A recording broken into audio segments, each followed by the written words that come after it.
अपना खुद का घर होना सभी का, आपका, हमारा, हम सभी का सपना होता है।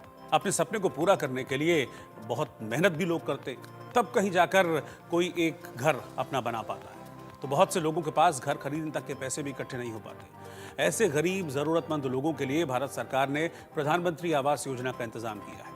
इस योजना के तहत सरकार गरीब जरूरतमंद लोगों को घर खरीदने के लिए आर्थिक सहायता देती है, लेकिन सरकार ने इसके लिए कुछ नियम भी तय किए हैं।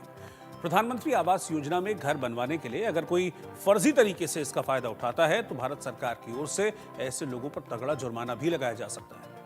आपको बता दें कि साल 2015 में प्रधानमंत्री आवास योजना लॉन्च की गई थी, इसकी शुरुआत की गई थी। सरकार की ओर से सभी जरूरतमंद लोगों को पक्का मकान दिलवाने के लिए एक निश्चित धनराशि दी जाती है। कई लोग फर्जी जानकारी के आधार पर फर्जी दस्तावेज लगाकर योजना में लाभ पाने के लिए आवेदन दे देते हैं। और इतना ही नहीं, ये फर्जी तरीके से फायदा ले भी लेते हैं, यानी कि जो धनराशि घर खरीदने के लिए है वो अपने नाम आवंटित भी करा लेते हैं। लेकिन ये पूरी तरीके से गैर कानूनी है और ऐसे लोगों पर कार्रवाई हो सकती है। योजना में 4 श्रेणियों के मकान हैं। इन श्रेणियों में लाभ लेने के लिए सरकार ने वार्षिक आय तय की हुई है।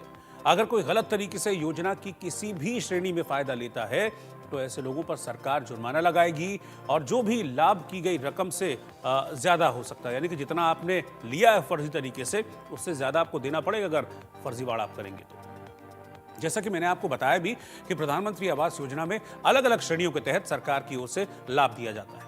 अब मैं ग्राफिक्स के जरिए आपको समझाता हूं कि सरकार ने प्रधानमंत्री आवास योजना में लाभार्थियों की कौन सी 4 श्रेणियां तय की हैं, वो क्या क्या हैं और कैसे लाभ मिलता है। इसमें जो 4 कैटेगरीज हैं उसमें आती है EWS कैटेगरी, इसके अलावा LIG कैटेगरी, MIG 1 और MIG 2। ये सब जो मकान मिलते हैं प्रधानमंत्री आवास योजना के तहत उन मकानों की कैटेगरी है और जो आपकी वार्षिक आय है उसके आधार पर इन कैटेगरीज को तय करके फिर आपको वो धनराशि आवंटित की जाती है जिसके जरिए आपको मकान मिलते हैं।